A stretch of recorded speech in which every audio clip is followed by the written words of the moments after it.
Hello, welcome to Caching in the Northwest, the only podcast dedicated to geocaching in the great Pacific Northwest. We'll talk about caches and cachers unique to this little corner of the country. So sit down somewhere out of the rain and pull up a blanket, because here we go. 10, 9, 8, ignition sequence start. 5, 4, 3, 2, 1, 0. Launch commit. Liftoff. We have liftoff.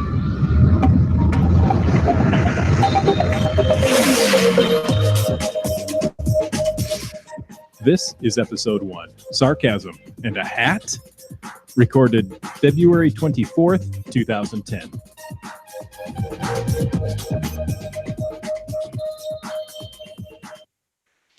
Well, there you go, folks. A little throwback, if you will. It's better than a little throw up. Make it Throwback Thursday, huh? Yeah, there you go. Throwback Thursday.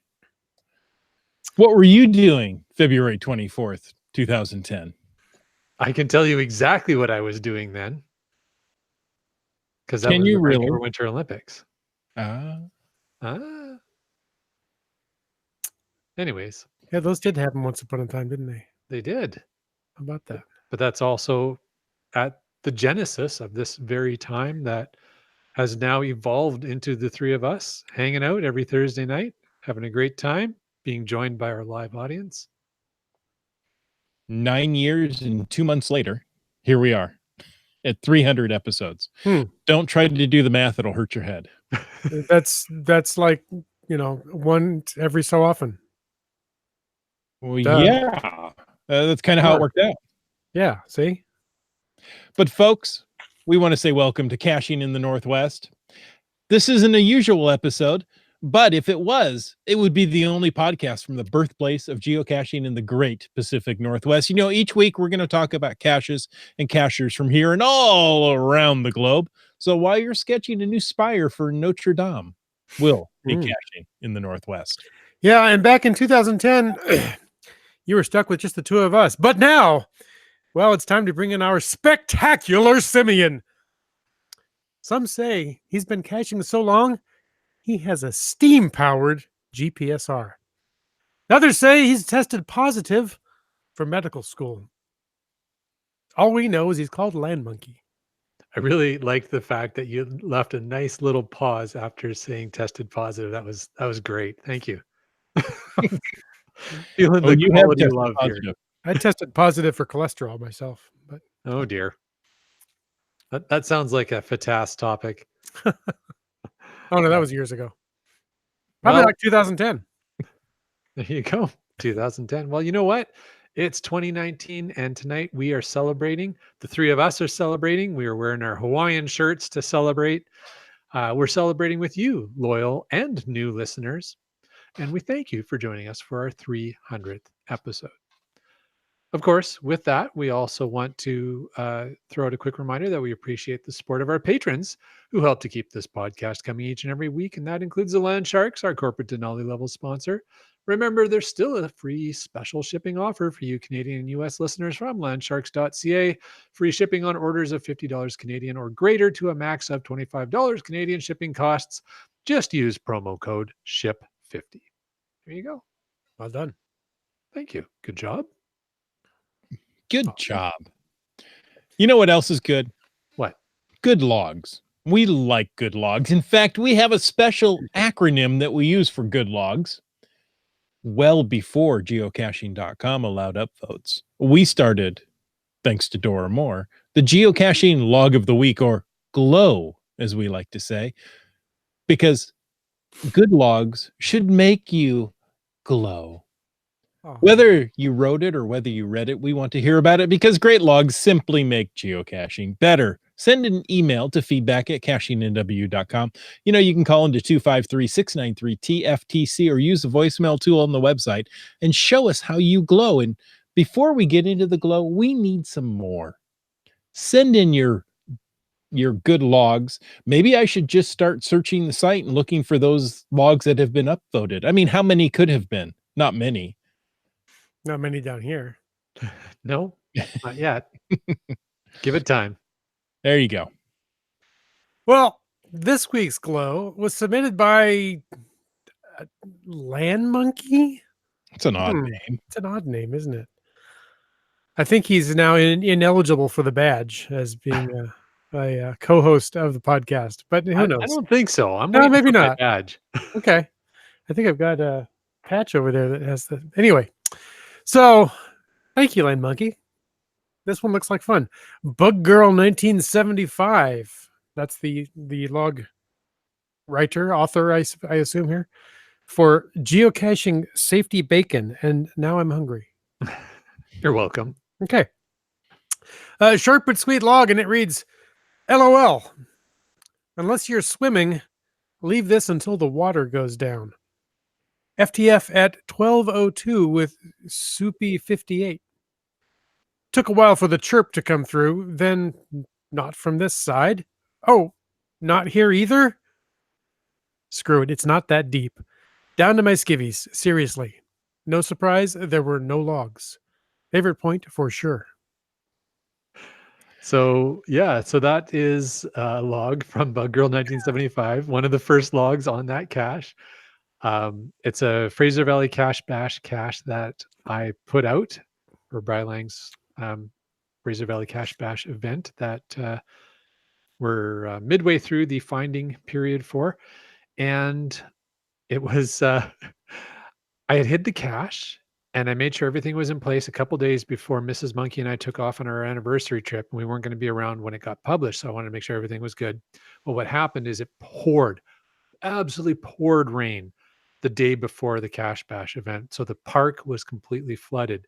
And if you go to GC84DAC, you will see the picture that Bug Girl uploaded onto the cache page of her in her skivvies. There you go. There you go. Just in case you wanted to see. Yeah.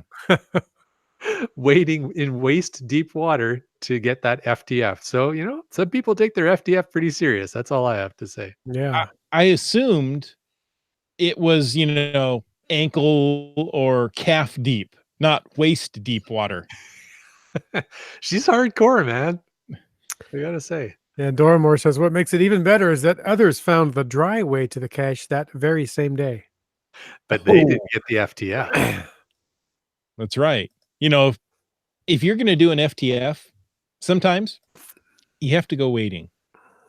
Sometimes you do. Sometimes you just gotta throw all, well, maybe not all caution, because we're going to encourage you to cache safely, but throw most caution to the wind. Some But caution. I was going to say, if you keep all your caution, you will cache safely, but not often. There you go. Oh, nice. Hey, folks, if you want to bring up a topic to talk about later in the after show, use that hashtag FATAS. That's for the after show. Hey, how about that? And we'll get to it because we've got a wonderful chat lackey who helps us. Yes, we do. We hung out with the chat lackey this past weekend. Mm-hmm. And the chat lackey has also contributed a story here to our news section. It's from a website called theprogress.com, and it's an insanely long URL. But it talks about keeping your camping coordinates a secret this season. Let's see, what does it say here? As camping, hiking, boating, and beaching and all around us discovering season gets its start, I'm going to be mindful of what I share online. There are simply too many people in the backcountry as it is. And honestly, too many of them are Instagrammers like me looking for that perfect Pacific Northwest photo shot with the perfect lighting and the happy glowing gang of friends. And, the FTF. No, he doesn't say that. The article says some of those people going out for that shot, usually out-of-town travelers, have died exploring areas that are locally known to be dangerous.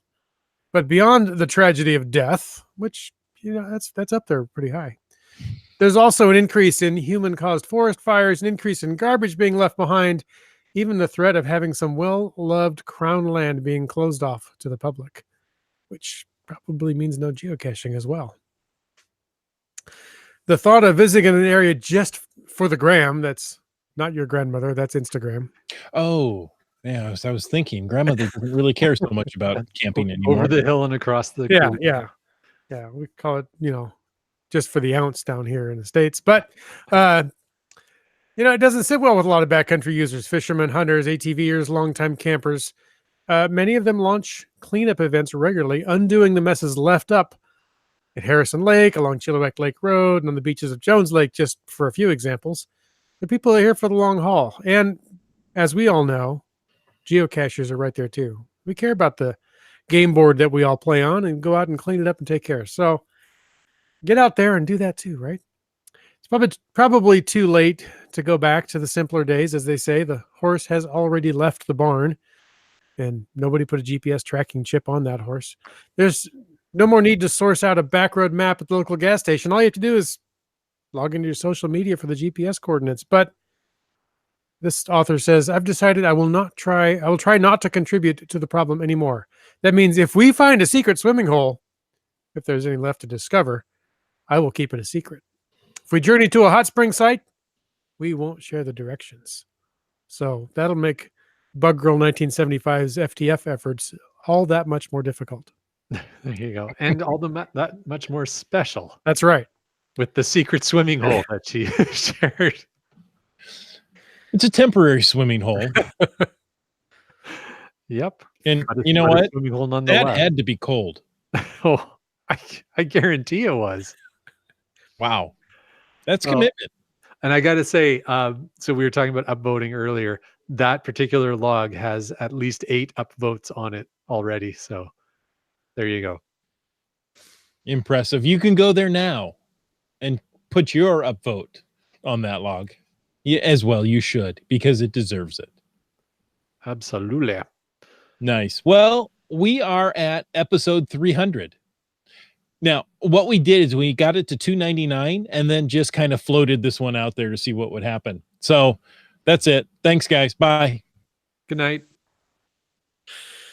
No, it's because of our great listeners that we're at episode 300. We have asked what your favorite episodes have been, and here's some of the things you've said. Dora Moore replied, definitely episode 180 or 173, the interviews with the guys who found the lost ape cache. Oh, yes. Yeah, that was a good one. That Chris- that was a Caching in the Northwest exclusive. I was going to say it was an exclusive, and Chris, you did an amazing job on getting that interview. In fact, you do a great job of getting to HQ and other places and getting exclusive interviews for this podcast. And I really appreciate that, man. So thank you for all the times you've done that. Well, you're welcome. I do it for our loyal listeners. I don't really do it for you, Land Monkey. Oh, well, I still appreciate it. Okay. Do you listen to the show much? I don't really. Yeah, I don't either. I hear it once. Yeah, I don't know that I've ever downloaded an episode or listened to it. I don't think I listened to that interview even. Ah, Apparently, I need to go do that. well, you should go back. Well, and this is actually a good opportunity for anybody who maybe is fairly new to the podcast as we talk about some of the other folks' favorite episodes. The great thing is you can go back in the feed and just find them by the episode number. So that was 173, which was an exclusive interview with the guys who found the lost ape cache. The long lost ape The long cache, I lost believe, ape is what it cache. was called. Yeah, and that was a really interesting story behind that one. So definitely that's one to check out. We also heard from Trexer Zero that their favorite episode, they agreed the ape cache interview was good, but they said their favorite was episode 243 with friend of the show Rock Chalk, when he came on to talk about challenge caches. He said that was another great one in his opinion. It opened up a whole new aspect of the game. Plus it had many great stories, and it did. That was a fun episode because most of the time we have Rock Chalk on, he's on to represent HQ and talk about what's going on at HQ. And he does a fantastic job of that. And we always appreciate it. But we had reached out to him for that episode and said, take your HQ hat off and join us and talk about you as a cacher. And let's talk about challenge. Like you've got a crazy number of challenges that you've accomplished. Let's talk about it. So Yeah. that was a lot of fun. And some of his stories of things that he's lived through geocaching. The fact he's still living. Yeah, it was entertaining. How many fizzies has he done now? In the 30s or something ridiculous. All like of that. the fizzies. All Yeah, of the all of fizzies. them. Yeah. I mean, it's just, yeah, it's ridiculous. Yet, I'm jealous. Yeah, there you go. He's the fizziest cashier I know. He is indeed. Yeah. Well, BC Adventure Smart chimed in and said, well, congratulations on show 300. We're a little partial to the episode when our executive director was on chatting about wilderness safety and our new app. Oh, and so much more. And I have to agree, that was a good one. We had some great information covered on that. Always applicable when you're out in the outdoors. And we got some great feedback from listeners on that one too, as always, as we always do. Yeah. That was a very recent one, wasn't it? That was very recent. And I have to say, that was probably one of our best prepared interviewees. Mm. So, yeah, lot, really good episode. 294. I was just looking that up. And in fact, if you just go to our website, that is the featured episode right now on the front page of the cachingnw.com website. So Nice. episode 294. And of course, if you're listening to this episode sometime in the future, it may not be, but it was. It will always be 294. It just It'll may always not be be featured. 294. It just might not be on the front page. There you go. Yes, absolutely. Yeah, that was fun. And a lot of our folks in the chat are agreeing with some of that. GSMX2, or times 2, sorry, did say she is great. Yes, she was a fantastic speaker, so super knowledgeable about the topic of caching safely and hiking safely and just getting out there and having fun. So that was cool. We also heard from Brylang, who had a one-word comment in his feedback about his favorite memories of caching in the Northwest, and it was puppets. Mm. What do you mean by puppets? I'm assuming a reference to our 100th episode. That was a lot of fun. We did do puppets. Yeah. Poor Doramore. Or Doramore. She didn't know we were going to do puppets. We didn't tell our guest that we were going to do the entire podcast as puppets for our 100th episode. So yeah, that would be episode 100 if you want to go back. That one, you really need to watch that one on YouTube as opposed to just listening to the audio. That's one you do need to watch. Yes, several people have said, yeah, okay. So, I listened to it. It was okay. And then they went and watched it and they're like, oh my goodness. Yeah. IHAM was one of those. He says, 2 things come to mind. Over and above the great friendships, the epic episode 100, when I discovered watching live with the comments section. And he's in there tonight. Yeah. We've got a very busy chat over here tonight. It's awesome. Lots of familiar names and some new names. That's great to see everybody in there. And we're Doramore just said that's where we learned that podcasters don't wear pants. There you go. Well, at least these podcasters. Yeah, I think. Let me tell you, it's a little chilly here today, so we need to hurry this along because I'm not wearing any pants. Oh, wait. Funny guys. Yes, that was also, for those of you new to the podcast, a reference to the puppets, as I recall. That's where that started from. But it has become a running gag here on the podcast. So a lot of amongst our running gags on the podcast. Amongst them, yes. So amongst our running gags, how about amongst our favorite moments? Do you guys have any favorite moments of your own? I do. My favorite moments were the Hitchhiker's Guide to Geocaching episodes we made. And I have to say that airing those was fun, especially the first one when nobody knew it was coming. And folks were just watching, expecting a regular episode. And all of a sudden it was a pre-recorded radio comedy that we played. So that was kind of fun. But honestly, it was way more fun creating those episodes with you guys, especially episode 2, where we had some extra voice actors join us. A couple of our daughters just made it that much more fun. And we've got a couple more scripts done, and we're just timing when we're going to get those recorded for you guys. So I was going to say there's more to come. So there is, absolutely. The story is not yet over. It is not, and it's going to get crazier and crazier. I guarantee that. How can that be possible? Because I'm writing it. That's how. Yes. Anyway. For dark hat, sunglasses, and large hat, she's glaring at you. Oh, And yeah, I mean, just so many things have spun off out of the Hitchhiker's Guide to Geocaching episodes that we've done, including that Jim, your daughter has now changed her caching name to her character name from Yes. that show, which is so cool. That's awesome. Become the character. Absolutely. Chris, how about you? He's already a character. Yeah, that's Oh, true. wait, no, that's up. Never No, mind. you had it right. Yeah. You know, our first Christmas special that we did, I thought was a lot of fun. And recently we just did a live podcast. And it was a little awkward because I had to wear pants for that one. But You didn't know. have to. you're right. I didn't have to. And in fact, next time I probably still wear pants. And we appreciate that. Mm-hmm. IHAM says that, and the Christmas Carol spinoff was well done. That was a lot of fun to do as well. That was our what did we? It was a Christmas Carol. That's right. Yeah. Yeah, Christmas Carol, yeah. Right.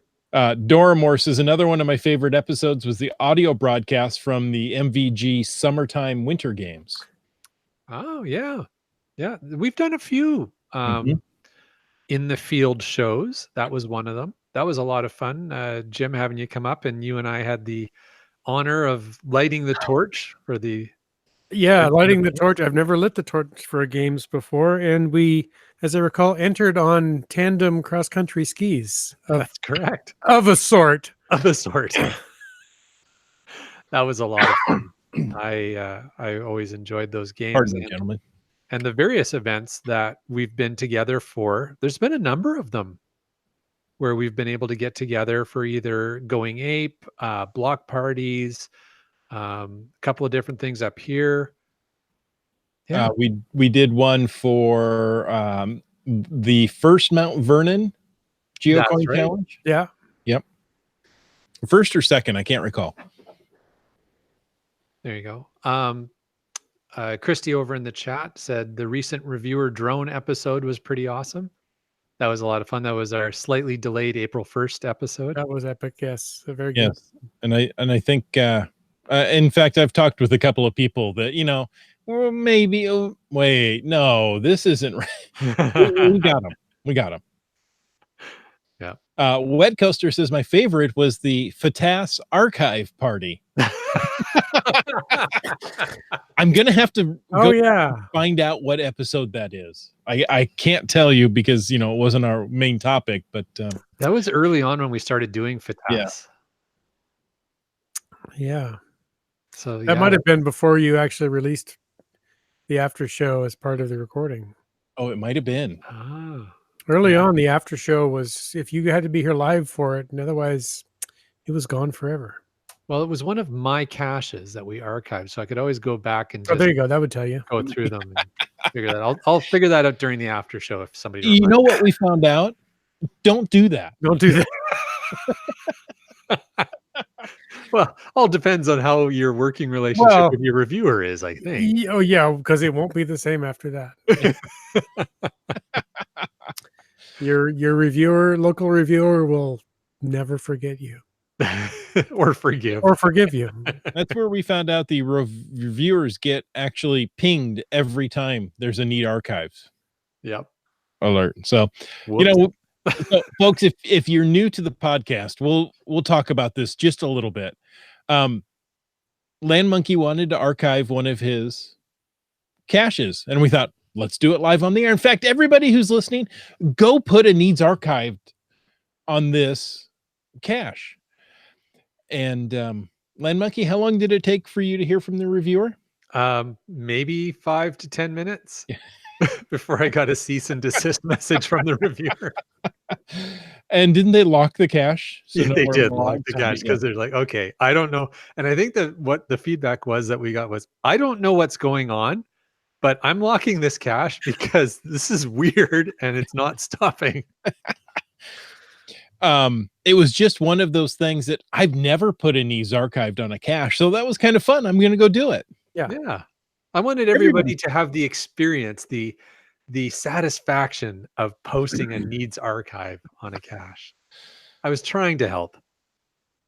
Yeah, that's what I was doing. It was Yeah. a unique experience. It was. And, it was one of those memorable and educational moments that we strive to give you each and every week on Caching in the Northwest. Oh yeah, it's all about the education here. Mm-hmm. That's what you're calling it. Okay. Iham also shared, he called it a fatast, but I'll share it since we're talking about this stuff here. He says one of his favorite moments was the look on Mrs. Monkey's face during the recent live broadcast when she first heard the Land Monkey YouTube jingle. Yeah. When Yeah. she first realized my husband does this every Thursday night. She looked at me and said, "How long has he been doing that?" Oh, she became so sad. Oh, I wish we had a camera on her. Hmm. Yeah. Well, you could have turned the camera on her. It wouldn't have mattered because that camera wasn't on. There's that too. I usually know which That was camera I'm another talking classic into. moment. I didn't on that night. I grabbed that camera, turned it around. How come the image isn't moving? Uh-oh.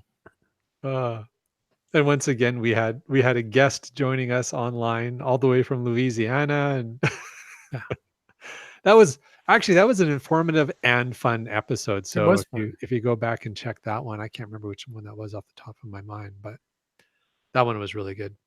It's impressive that we have such great guests on more than one time. Yeah. After they get Yeah. on, they're like, The fact that they return occasionally is really quite impressive. Yep. Oh, and speaking of live events, Mrs. Landshark said the event we had at the Shark Store event was a lot of fun. That was last Christmas. We did that. We recorded a live episode at the Shark Store. She said they had a packed office, wall-to-wall cashers, and some podcasters. Yeah, a couple. And that was fun. that was great. a lot of fun. You guys came up to Victoria, and we all spent the day there together having a Christmas event. And yeah, that was awesome. I really appreciate the Land Sharks hosting that. That was That was so good. We've got to do another event at their store. well, I think we could manage to twist their arm and yeah, make that happen. we'll see what they say. One of We'll these. just sort of let that out onto the internet and let people decide what happens. Much like I'm surprised when we have a guest on more than once, we'll see if we're actually invited back There to you the go. Land Shark Store. More than once. That's right. Gotcha. We have that effect on people. Oh, you guys. Yeah, not so Yeah, much. They got their fill. Uh, But all of these things are awesome because of the patrons and the people in the live chat every week. yes. We can plan a show and we can have copious notes, well-prepared guests, but sometimes the live chat just steers the podcast in a direction we didn't intend it to go. Sometimes that's great. A good example Iham just threw out is another fun one was seeing the Land Monkey's reaction to a question about throwdown caches. Oh, Yeah, some days I'm more easily gotten to than other days. That one I had quite the reaction to. Yeah, I recall that. throw up, throw down. Oh, wait, they are different.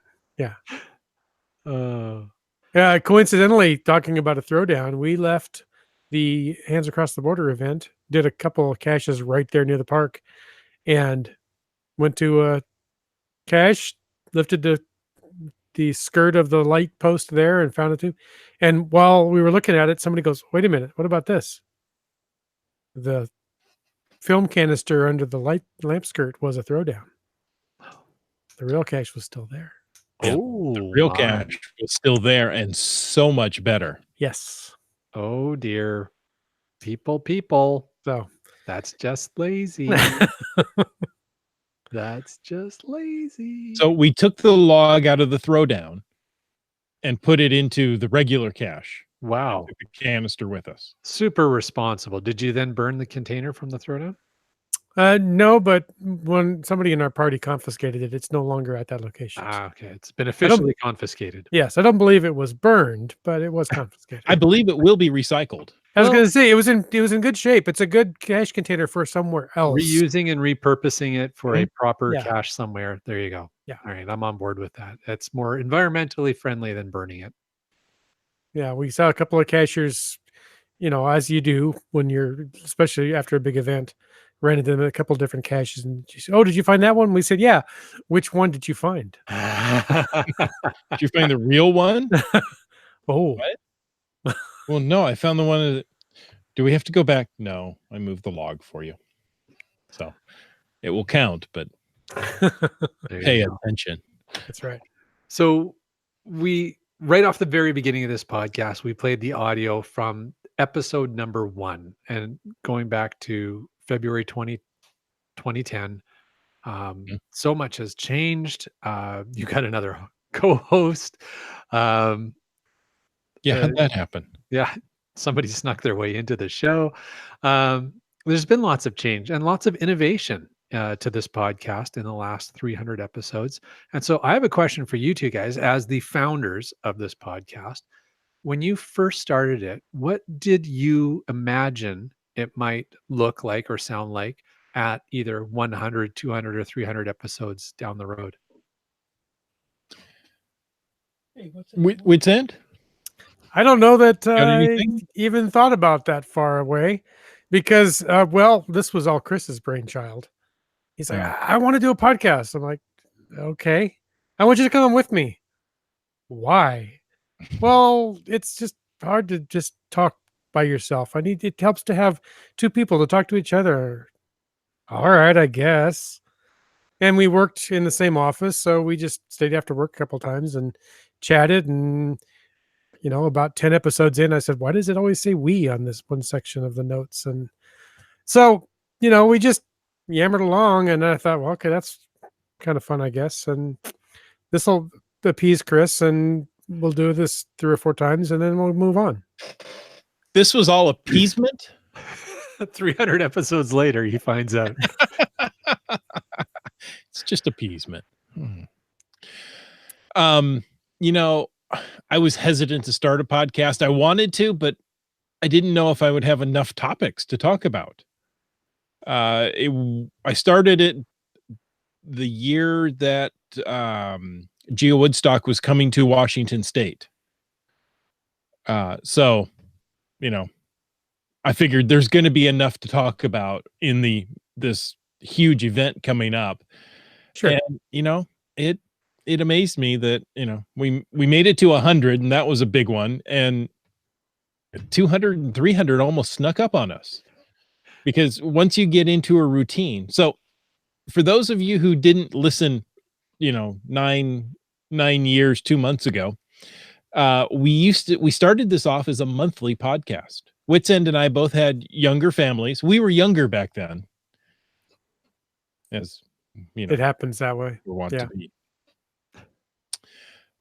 And it was difficult to get together even once a month to record the podcast, with our schedules and the kids and what have you. So, we did a few of these, and they kind of languished until Land Monkey came along and said, I just found this podcast. It's great. Is there anything I can do to help? I had just started with Daryl W4 on the Geo Gearheads, and that we were using Google Hangouts on Air. So I thought, you know what? This might be a way to do it. So there you have it.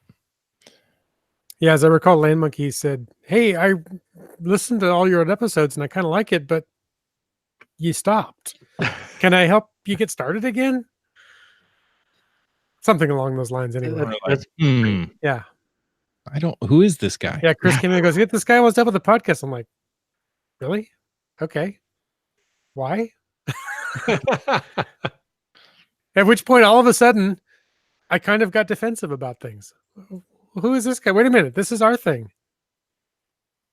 Kind of like the same feeling you get when your wife says, "Wait, you're going to get into a car with people that you met over the internet and drive to Portland?" What?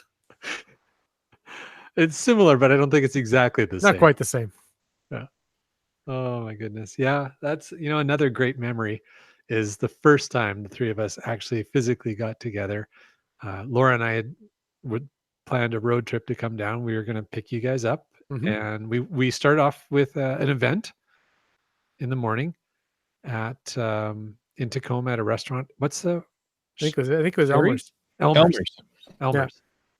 Had a breakfast event there at the Elmer's restaurant, and then you guys jumped in the truck with Laura and I, and we drove down to the original stash. And Took us across state lines and out into the woods. Yeah. Could go wrong. what could go wrong? Yeah, what I thought was great was that we'd never met these people in real life. I mean, we've met them on the internet, and we get in their car just like you tell your kids not to do. And I think the very second traffic light we came to, Land Monkey ran a red light, That's and true. Mrs. Land Monkey tried to crawl into the dashboard in embarrassment. But we all lived to tell the tale, and the highlights of that are somewhere on the YouTubes on a Land Monkey's Geocaching Adventures episode. In fact, they are. Yeah, an earlier one for sure. Yeah. I can try and go back and look during the after show maybe and see if I can find that as well. But It's back there a ways, but that was fun. That was my first trip to the original Stash Tribute Black thing. yeah, Mine as well. yeah, And the all land three of them. monkeys as well, right? That was a very, very enjoyable, fun adventure. So yeah. Dora Mar says, "Pff, they're geocachers. Geocachers are good people." And you know, that's true. That's true. Yeah. That's where The Rule vast 14 comes from, majority.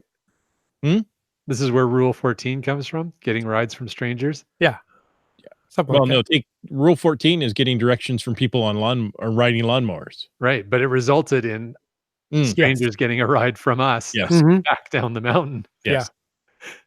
How many people can we fit in the land monkey mobile?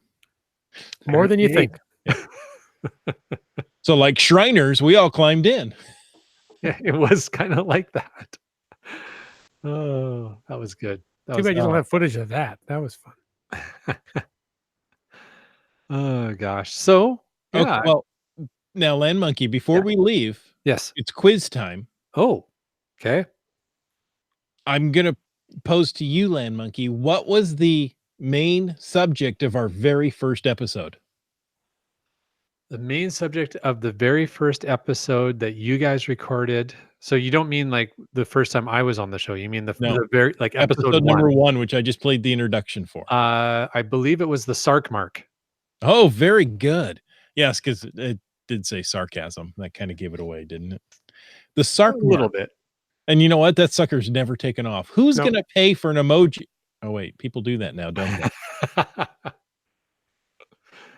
The Yep. Sark mark was a interesting idea. It was you had to pay for it. And what was it? Kind of like a inverse @ symbol. Yeah, something like that. It was weird. And it was to designate sarcasm in, text and Written I don't wanna materials. say I want to say logs, but any written form of communication. Which of course now there's emojis that do that exact purpose. Exactly. But they didn't have them at the time. And there you go. So Oh, what oh, do you- there we go. Sark mark. Witsend's got it up on the screen. sarcasm? Punctuate it. There you go. Thank you, Jim. Mhm. The Sark mark. I guess it's still alive, huh? Well, or there's at least a website that Yeah. never got taken down. All right. Okay. That don't go back and listen to episode 1. It was pretty rough. It's not as smooth as it is now. Well, we didn't have the dulcet tones of the Land Monkey. Oh yeah. Well, it was different though, right? Because back then it was all pre-recorded, and you guys Heavily you did a lot of post work, and Mhm. we don't really do a lot of post work anymore. Yeah, when you say you guys, I walked away and Chris did all the post. Oh, I okay. ended up editing longer than we spent talking. Yeah. Okay, like so the same and a way it is half. now. Chris does all the work, and Jim and I show up, and I just show up and read a glow and, And out cash Land Monkey for promotions. I know. oh, Hey, for a very short, brief time. I was super impressed. But as I said on the social medias numerous times, the highlight of all of that for me wasn't that you were getting higher scores and finding more caches than I was. It was that you were beating rock chalk every week. And that was awesome. Well, when I didn't find all these favorited caches for all these years, then it made it easy. So, Yeah. but the Land Sharks, they passed me before the deadline, that week drew to a close. Nice. So Land Sharks and Team Noltex were higher than I at the close. Now I don't have Rock Chalk on my Friends League favorites list, whatever the thing is. So I don't know where he finished that week. I wouldn't at all be surprised if he finished far in the league of me, but it was No, fun. as I recall it, you finished ahead of him on Okay. my chart anyway. So Yeah. Well, I haven't since with your geocache road trip. I found all of, I think, one geocache in the past week, but it was significant, I do have to say. yeah, why is that? Well, I finally found the High 5 over I-5 webcam geocache in downtown Seattle. Ah, So, been many a long year that I have watched that webcam pointed in the wrong direction. Wrong being direction you can't log a find with, even though a lot of people on the cache page have. Never mind. Are you okay? Your throat seems a little congested. Yeah, it just happens sometimes. that I totally agree with you. The High 5 over I-5 webcam cache is one of those caches that is it's like a nemesis cache because you can get to the location you're supposed to be at, Mhm. but the camera may not be pointing the right way, and Yeah, there's nothing you can do about it. It's a Washington State DOT traffic webcam, and yeah, they oddly enough don't place a high priority on pointing the camera in a geocache friendly direction. I don't know You're why. They know there's a webcam cache based on that camera. They probably do, They actually. probably do, yeah. Let's turn it the other way and keep these people away. I almost was going to come on here and make a plea at some point and say, are there anybody out in our geocaching audience that has any connections to the DOT camera people? I'm going to be up there on Thursday afternoon, and but yeah. Well, as we were coming back from the Hands Across the Border event, IHAM says it. I was saying, "Oh, we're going past this. Check it." As I'm driving, thinking, "Nope, wrong way." No, I was driving in the area this week, and I looked up into poll, and I thought, I think that's pointing in the right direction. And I checked my phone because I had a bookmark on the home screen of my phone for months. And sure enough, it was. I parked and ran there, expecting as I walked up to see the camera mock me and pan away. But no, I got. You can see half a dozen fuzzy pixels that I can verify are me. That's right. Is it possible that one is it's the timing? Like, is on weekends, is it always pointing the wrong way on I weekends haven't because found of traffic volumes or something? Or Yeah, I wondered about that too, but I tried to find a trend because I have been up in Seattle at various times, and I could never find, oh, it's always in the morning or always late at night or whatever. It just depends on traffic and conditions and things. So there you go. But Trexer Zero, who would like the Sark mark tattooed on his forehead, says, "I remember standing in the pouring rain during rush hour to get that one, with hands over my head, of course." yeah, Of course. Nice. Nice. I mean, if that's what it came to be, I would go do that. I mean, I've been watching it so long, hoping that one of these days. I never thought of actually looking at the camera as I drive by. I'll have to pay attention to that. well, it's hard to see from the freeway. I was on surface streets. So Oh, okay. Maybe that- that's why I'm not seeing it. When you're watching that every time you drive by. yeah, no. At that location, the freeway is below the surface street level. Right. So when you drive by on surface streets, it's not that far up to look at it. Calling back to the discussion about your epic completion of the Friend League during the recent promotion, I saw from the Land Sharks they noted they passed you in the end because you became a goal. Oh, is that what it was? Well, I passed 2,000 points and was fairly satisfied with that.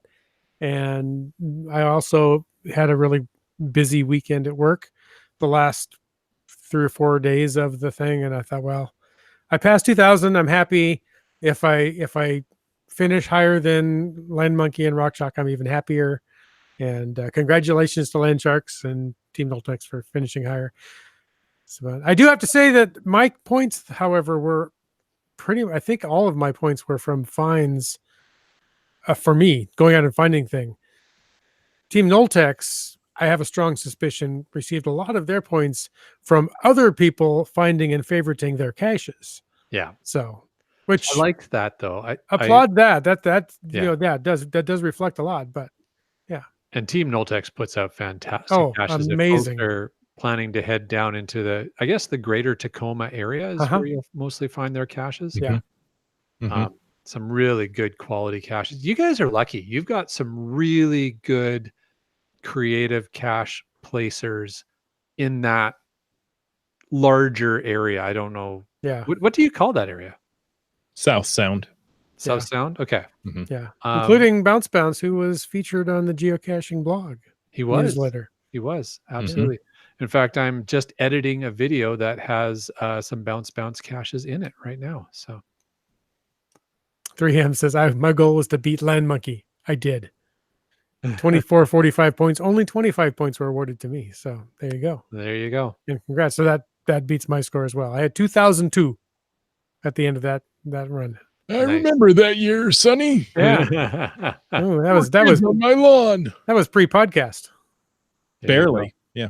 Well, the big thing I think for most people is to try and get all, what was it, 5 souvenirs? Yeah, the frustrating part for me was that I traveled out of town and my schedule never lined up. I could never get to an event, to a creation celebration event for that 6th souvenir. Oh, bummer. I tried. That's unfortunate. Yeah. All right. Well, guys, what do you think? Time to wrap it up? I think so. Folks, thank you so much for listening to episode 300. But first, we need to thank people. Absolutely. We want to take a moment to thank Land Sharks, our corporate Denali sponsor. Remember that landsharks.ca is the outdoor adventure and geocaching store. Check them out online, and I will just make sure I have the correct thing on my screen here. There you go. Check them out online or go in person and visit their store in Victoria, British Columbia. They are open 6 days a week except holidays, and they ship online orders every day. We also want to thank all of our faithful Denali level supporters. That would be Land Sharks, JP's Geo Designs, Bounce, we were just talking about you, Team Squirrel, and worldcaching.com. If you want to know more about supporting this show, click that Patreon link on the cachingandw.com website, and you also will have your name added to this growing list that got bigger since I've been away. Sorry. Yeah. I'm not sorry. No, that's amazing. All right. So what we do, if you're new to the podcast, is at this point, we read the name of every one of our patrons as a way of thanking each of you for your contributions and support of this podcast. And so that list currently is Broncos Fan for Life, Sprouter, Camp Clan, Tick Magnet, Kev Mac D, Subway Mark, Doramore, Dune Buddy, Kid Vegas 19, GeoNav Pros, Wino Seattle, Ackerdoc, Billy Robson, Genies, Antaeus, Keats 94, Trexer 0, MC3 Cats, Kennel Barb, M Nerve, Wet Coaster and Greenwords, Sege Hove, Alarobic, Keepers of the Cash Flow, and Highland Sky. Yep, that's all the air I got. Okay. And we met Highlands guy at the Hands Across the Border event. Oh, awesome. So that was awesome. It was a great event. We're meeting great Certainly people. was. So until next week, my good friends, where could people find you on the interwebs to reach out and connect with, say, the Land Monkeys? Well, Twitter, Instagram, and Periscope at LandMonkeyGC. We're on Facebook. We've got a blog. It's landmonkey.blogspot.ca. And of course, you can always find us on the YouTubes, LANMONKEY, Land Monkey on YouTube. Someone that says Land Monkey is embarrassed. She's probably curled up in a ball upstairs somewhere right now. But just on that note, we haven't had a video out for a little while. I've been pretty busy with some other projects, but last 2 nights I've been editing away. So there's a new episode coming out soon. Nice. Wits End, my friend. How about you? And one of those projects was happy anniversary, by the way. Thank you. I'm Wits End on Twitter, Facebook, geocaching.com message center, Instagram with some punctuation, but it's still Wits End. You can find me or just come back here Thursday night. Most of them, I'm right here. Chris? I have no punctuation. I'm unpunctuated. But you can find me on Twitter or Facebook at CachingNW or Instagram at Caching in the Northwest. Head on over to cashingnw.com/host. Read those bios. Find all the links that we just mentioned because we know you're driving and you can't stop to write these down. But most of all, we want to thank you for taking the time to listen to this episode of Caching in the Northwest. Don't forget that you can be part of the show. You can call into 253-693-TFTC, leave us a comment, ask us a question, or watch us make a spectacle of ourselves any time of the day or night. And of course, you can email us by leaving feedback, you can email us feedback at Caching in the Northwest. CachingNW.com. You know what? Don't email us. I can't get the email address right. You know what? Just stop by Chris's house. Yeah, just stop by. Email us a glow at feedback@cashingnw.com. That's what we really need. Your support helps keep quality shows coming, unlike this show, especially the ending, not so much in the quality. If you like the show, click on the Patreon link there on the cashingnw.com website and subscribe on iTunes, Google Play, Stitcher, and more. The show's produced by Chris Umfenauer, Jim Paulwitz, and Jay Kennedy. It's licensed under a Creative Commons Attribution 3.0 license, copyright 2019 by Chris Umfenauer, and stay tuned for the after show. See, I just pushed right through it. Maybe. Well done. And thanks to Geocaching with GSM times 2, who says, if you're on YouTube and enjoyed this show, give it a thumbs up. Yeah, So- thank you. I think he makes that post every week, and I appreciate that. It's a good Yes, reminder. I have failed to mention it, but yes, I think he does. Well done. Planted my thumb. Done. Oh yes, because GeoNav Pros also added and give it a thumbs up. So, yeah. Oh, gotcha. So yes. There you go. Nice. So Earlier in the show, yes, GSM times 2, or Scott in Ojai as he's known by, put in a link of the video that we did together when I was down in Southern California and we got to do some caching together. nice. There was a link in here somewhere. It's in the after show. Yep, it's in there. It's in Oh, the that one. That makes it so much easier. You two-timing podcaster. Yeah. Yes, that's right. Awesome. So while you're posting that into the chat, Mrs. Landsharks is open to suggestions for how to keep Mr. Landshark's glasses in his possession. It's become a bit of a running gag now because there just seems to be frequent misplacing of the glasses when they're on geocaching adventures. They usually end up somewhere in their truck, but yeah, so open to suggestions. So if you have suggestions for how Landsharks should keep glasses, send it in to us at the podcast. We'd be happy to talk about it, or stop by their store. Oh, Bring some duct tape in person. Doramore is suggesting crazy glue. Crazy glue. There you go. It's a suggestion. I'm not sure it's meeting with Mrs. Landshark's approval, but yes. Last time it was over the back of the truck with gravel. Nice. There you Put them go. on a leash. What could go wrong?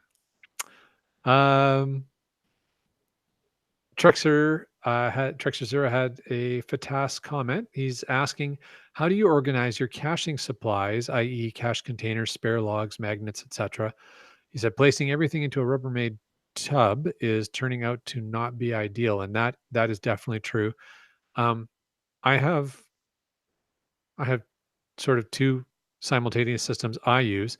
I do have a Rubbermaid container, large one, but it has smaller containers in it that I put things in and have that. Plus I have a drawer, 2 drawers actually, in my office desk upstairs that are basically dedicated to geocaching related things.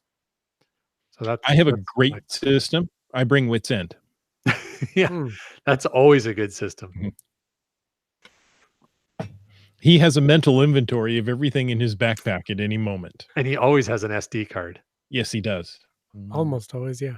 You which could is see him good going because through each Chris pocket. rarely has one. That one. Did you put one in the recorder tonight? Yes. Okay. And I've got an extra here Ah, Yeah, well done. too. So don't worry, we have backup systems. There you Back go. up, everybody, back up. GeoNav Pros said to Trexer Zero's question, he said, "My Geo stuff all fits in my garage." So Well, there you go. just bring that garage with you and you're good to go. oh, funny. Maybe that's gooey stuff, as in gooey duck. Ah, whack whack.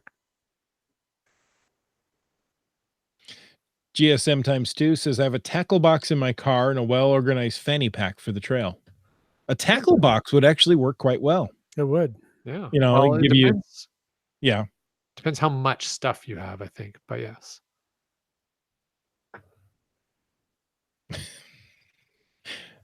Mrs. Landshark says this is the third time they were lost forever. Speaking of glasses. Funny stuff. I like the tackle box idea.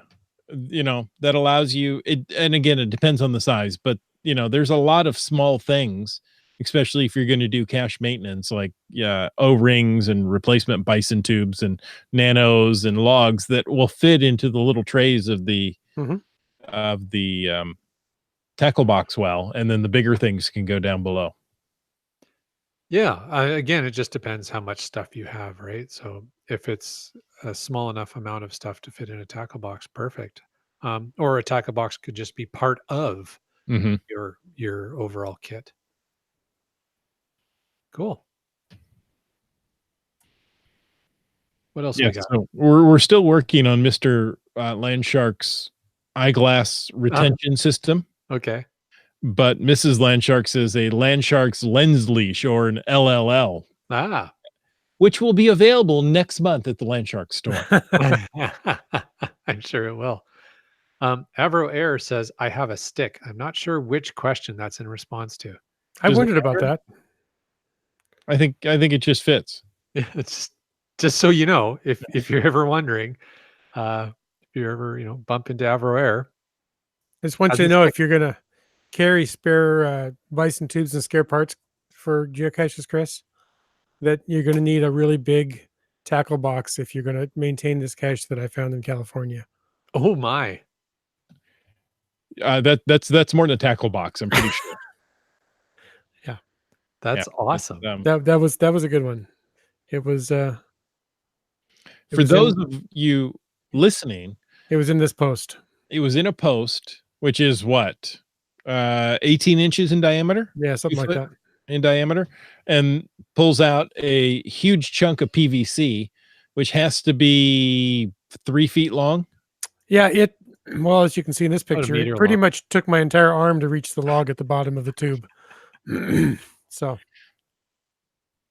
that was a fun one. That's awesome. What a great idea. So Right. yeah, that's one of the biggest caches I've ever seen. You know, leaving out the ammo can you can walk in, or somebody's made a Yeah, building in yeah. there. Yeah, but that's an actual cache. That's pretty cool. Looks like a cryogenic storage chamber. It was for his arm for a brief period of time. Yeah. Well, that's nice in Southern California, so that works out well. So let's see. Mrs. Landsharks uses a cash and carry swag bag, Hmm. which they have very conveniently put the link to. I clip it onto my backpack and it carries everything, including spare bison, gaskets, and zipper bags. Nice. Oh, there's 2 of them, a cash and carry trackables and a cash and carry swag. There you go. That's pretty handy. It is. And it comes with a what are those clips called? I suddenly forgot. Carabiners. Ah, So okay, you to can have clip it clip onto on. anything. It's got it's got tabs on each end and a carabiner to clip on. That's actually quite handy. It's a well thought out solution. And it's Very about cool. the size of the shoe it's positioned next to be photographed. So in case you needed to know how big it was. There you go. For scale. How handy. No, shoe. Hmm. How glovey? I don't know. We had a Fatas comment from MC3 Cats, my favorite geocaching rapper, who says, thanks to all who attended the Hands Across the Border event. So you guys went there. That was You're an talking awesome about that event. over there. Met lots of great people. Some people in the chat and some people that weren't in the chat, but fun meeting them all. Very Yeah. cool. It was a very well attended event by both the WSGA and the BCGA. And I believe they shook hands. Yeah. Yeah. So, we had hands across the border. For the US residents, we didn't have to cross the border. We could pull up into the park right there and walk in. The Canadian residents did have to cross the border. There were some US residents who crossed the border and didn't need to. But we're not going to mention those. Sounds like there's a bit more of a story there. So it was a very, very well attended event. Yeah. Yes, Monkey Cakes brought pineapple upside down cupcakes. Yeah. Oh, They were awesome. Because it was pineapple upside down day. Ah, It was awesome.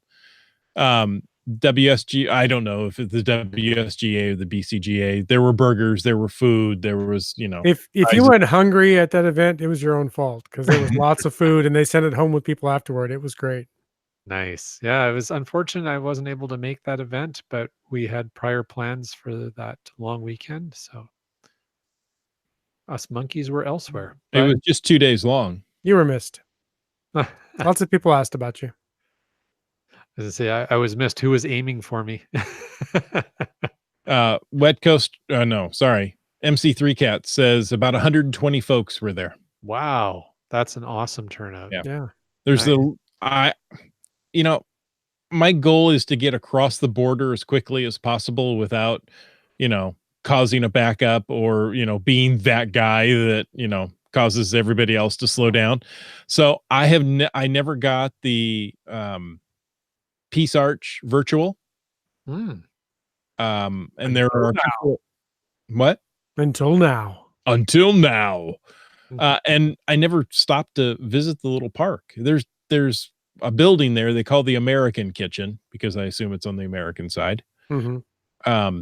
That, handled 120 people very easily and had cooking facilities. So that is a great little spot to stop and have another event. There you go. And I see in the chat all kinds of thanks and other ideas popping out there. Kev MacD, MC3 Cats, Mr. Geo Nav Pros all were Mm-hmm. participating and helping make sure the food was there and being prepped. And yeah, sounds like a great event. But 120 folks, that's a fantastic turnout. That's awesome. Yeah. I know Kev MacD headed south across the border, went ahead and bought the hamburgers, decided it would be easier to buy the hamburgers in America than try to get them bring them from Canada down to America. Sense. Yeah. So, that makes he went early and picked up everything he needed. Nice. Little things like that you don't think about. Oh, just bring burgers. Oh, wait, I've got to go through customs. Uh-huh.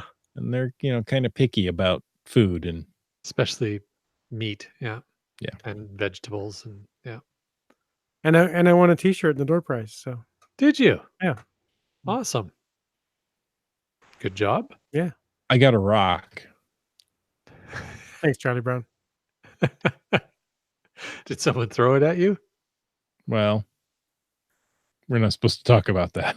Okay. No, but I rinsed his car off for him. Yes, you did. Oh, he's here. Well, folks, thank you so much for joining us. And until next week, get out and get caching in the Northwest.